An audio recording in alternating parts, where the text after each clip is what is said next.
Okay.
Good evening from Europe.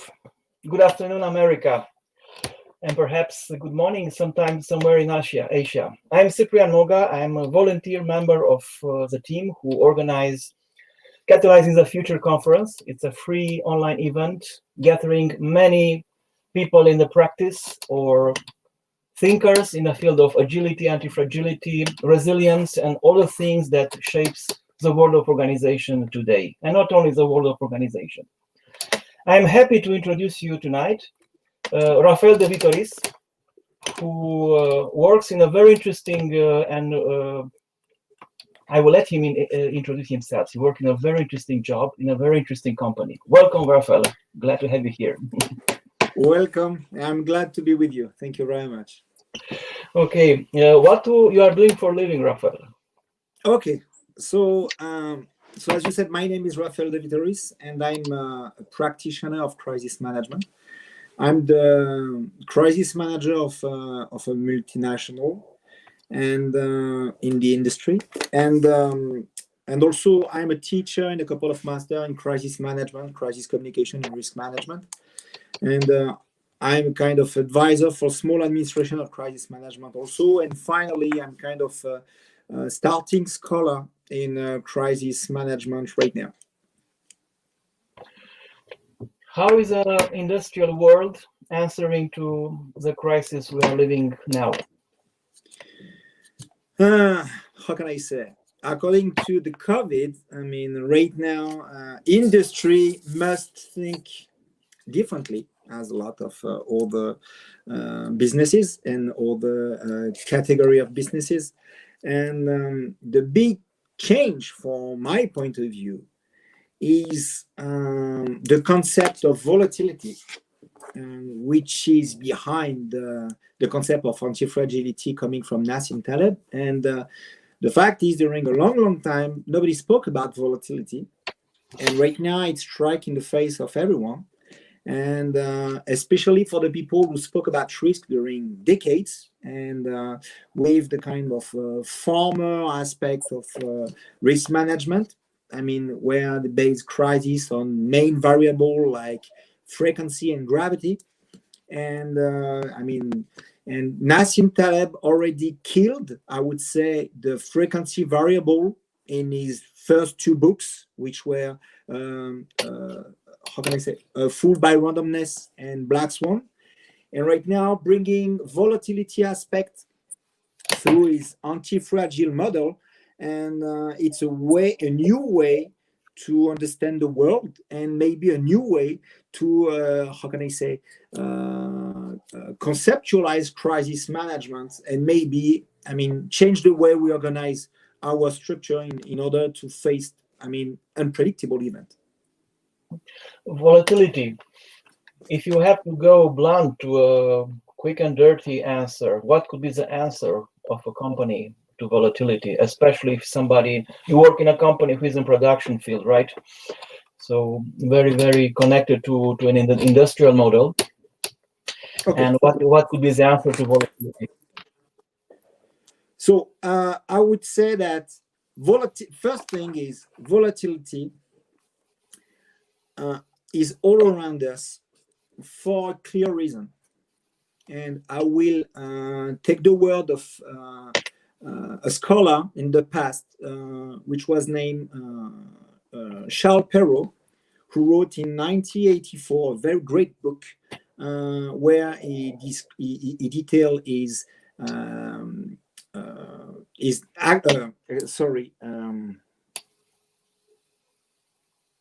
normal. Sorry, I got some difficulty to find it.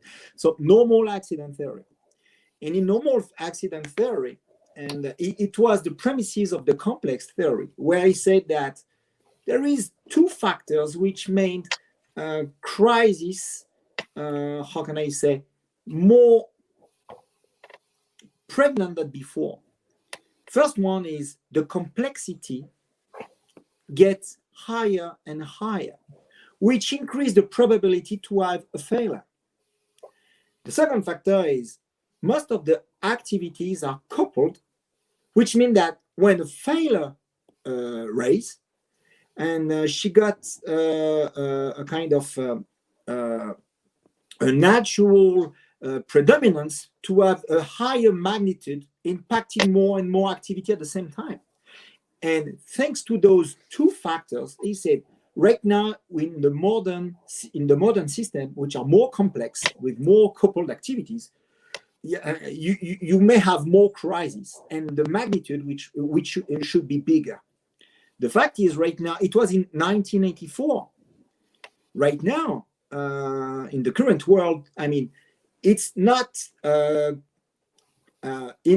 can I say, interconnection anymore. Is everything is pretty immediate. You know, it's and right now is not activity coupling. Right now is interdependence. It's even more. It's quicker and even more coupled. So right now we will face more crises right now just by nature, just because of the complexity of our structure. So this is the first part. So we need to deal with more crises and more how can I say, disastrous crises. The second part of the way we can see that with volatility is, okay, we will have volatility, but maybe we can use it. And that's what is behind the antifragility. Is what is antifragile? Literally in the book of Nassim Taleb, if I would summarize it in one sentence, is the things that gain from disorder. Yep. Things which gain from disorder. So if volatility is all around us, and if we cannot escape volatility, it's like try to escape gravity right now, and we can try to get an advantage on that, and maybe try to have an exposure to positive black swan. This is the way we can see that, and also change our mind and have a kind of a new consideration of mistakes. Try to have a love of mistakes, and but not any kind of mistakes. I would say reversible mistakes, in order to just challenge you and force you to experience difficulties in a way that you will be more flexible, more adaptable, and that's it. This get close to something that's fascinating when we get acquainted, and you told me what you're doing in your industrial company, and one of your job as a crisis manager is to make something called simulation. Can you develop about how you're doing it, how it connects with the answer to crisis? Okay, so to answer the beginning of your question, what is the job of the crisis manager? Except talking to you during the evening, and actually I can summarize my job in three main activities, I would say sub-activities, which are first the design and deployment of the crisis management organization all around the company. And once this thing, at the same time, you need to design, set up, deploy the crisis tools you may use. So it can be ISIT tools, it can be crisis manual procedures, it can be crisis rooms, such kind of thing. And then the third point, and you mentioned that, is training and practice, so simulation.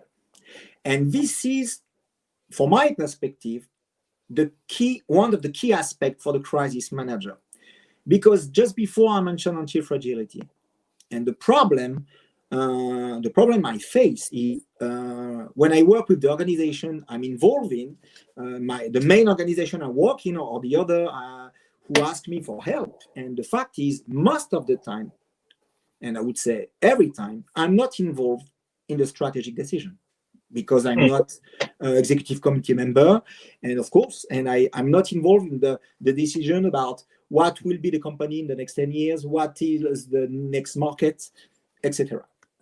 So how can I impulse a change toward antifragility without being involved in strategy? So that's what I'm facing, because it's sometimes going against the how can I say, the culture of the company, especially for industrial old school companies who got their own culture, which is more based on resilience and robustness. Yes, it's something that industrial read better. Yes, exactly, and it's a strong culture of resilience. And so when you want to impulse, at least just for trial, for example, anti-fragility aspect or approach, that's where simulation is, from my perspective, a huge lever we underestimate. Because we got a huge power with simulation, because you can change the mind of the people when they practice. If it's realistic enough, challenging enough, fun enough, and pedagogic enough, they will learn much more than any kind of PowerPoint presentation, TEDx, whatever, sharing. And because they will feel it, they will have, they will play with their heart, with they will have a lot of emotion, they will remember it well.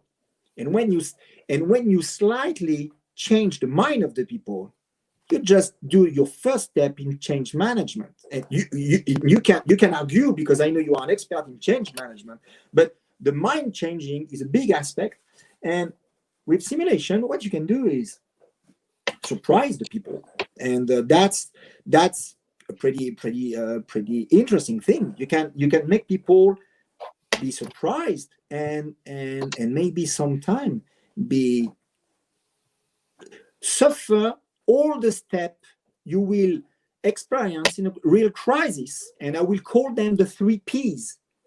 First, the procrastination, like you say, oh no, come on. Then, and the paralysis, you're like, oh, like the rabbit in front of a car. And then once you get caught, it's the panic. And if you practice and you are surprised and you lose your, how can I say, you need to go in an unknown way, create your own road, and start to get the habit of that, the mindset, and also organize yourself, your crisis cell, and maybe your structure to face that. You start to get ready to face almost anything, except if it's a huge catastrophe and if you have an asteroid to come and strike Earth. Except that you can maybe be able to face anything, and you are not specialized, absolutely not specialized. And that's the second point of my my approach is do anything but be specialized. Because, and Nassim Taleb speak about it. If you read Nassim Taleb, when he described the way he go to the gym, he doesn't try to do every time the same exercise to have 6-pack or big pecs. What he do is, it's a pure random exercise in order to make his body able to face anything. And what's Mother Nature have done with us, actually. And he's not specialized at all. And if you can have a kind of metaphor of the pedagogic aspect we are trying to do here is, instead of practicing drills, and I will speak about what is a drill for me in a minute, we practice simulation. What is a drill? A drill is a kind of exercise which is a kind of repetition of predetermined action. For example, if the firemen who have regular training about extinguishing a kind of typical fire, like wooden fire or whatever, and they use every time the same tool, they have the same kind of tactics, the same kind of approach, and it needs to be a kind of reflex or a kind of instinctive action. And the fact is, this specificity most of the time is evaluate. It's kind of the specificity is the goal, and the way they evaluate that is that they check the gap between what was the recommendation and what was made on the field, and they check the gap between that. And this is, for my perspective, a specialization, which saves some cognitive space in case of a crisis, because you don't need to think about what is a reflex, because you do it naturally. It's kind of automatization of thought.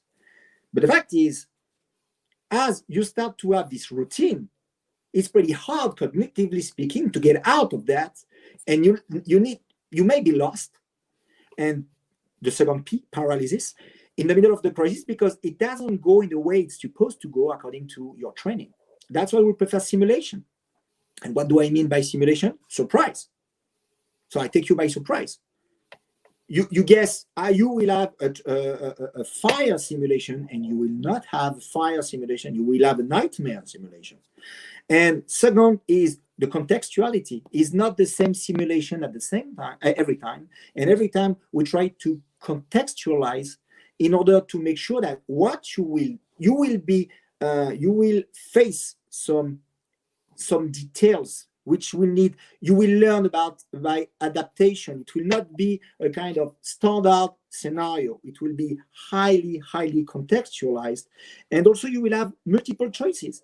That means you have all the time of the world in advance to prepare the scenario with all the experts you need in order to think about the main choices you may have according to the decision you will take and what will be the probable consequences you will face. So you can practice that and maybe make the wrong decision and learn from that, which is the small mistakes I spoke earlier, the small mistake you want to do. And last point is the multidimensionality. It's not a fire exercise for a drill. You will face multiple dimensions of problem, like social dimension, financial dimension, reputation dimension, environment, whatever. You can have a lot of them, and at the same time, like in real life. So no simulation is the copy paste of other simulations. And thanks to that, you start to really create a kind of agility, flexibility. And what I discovered according to the 100 simulation I have done, and is more the simulation is complex in terms of different part of that which make a sense in the global connection. More the simulation is complex, and more it's felt realistic by the people. And then that's where I finish my, my argument with the antifragility aspect of this simulation part is, once you have done that, you have maybe helped the company to face almost any kind of crisis, except if it's too strong. And then let's play that game. If that crisis is very bad, this thing will clean up the area, and it will reshuffle, I would say, the cards, and you will still remain around the table when it will reshuffle the cards. So that's where you use the, how can I say, the curve of the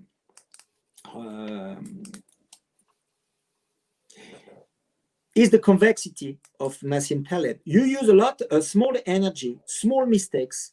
You have a small scars, but the benefit can be huge. So you bet on a positive black swan, and so you may have a crisis which will not be a real one, which will not be that terrible for you. Maybe for your competitors it will be, for a lot of people it will be, but your company will remain. So if I'm not paid for sustainability of my company, why I'm paid for? So I hope I answered your question. Absolutely. Simulation can bring us the luxury to have it in front in a controlled way, you know, the under 100% probability even to happen.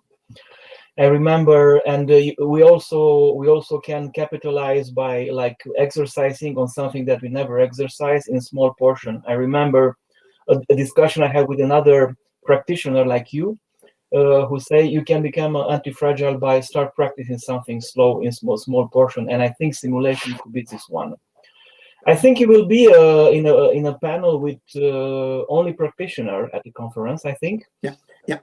You have only people that are vice president and director and manager and like you.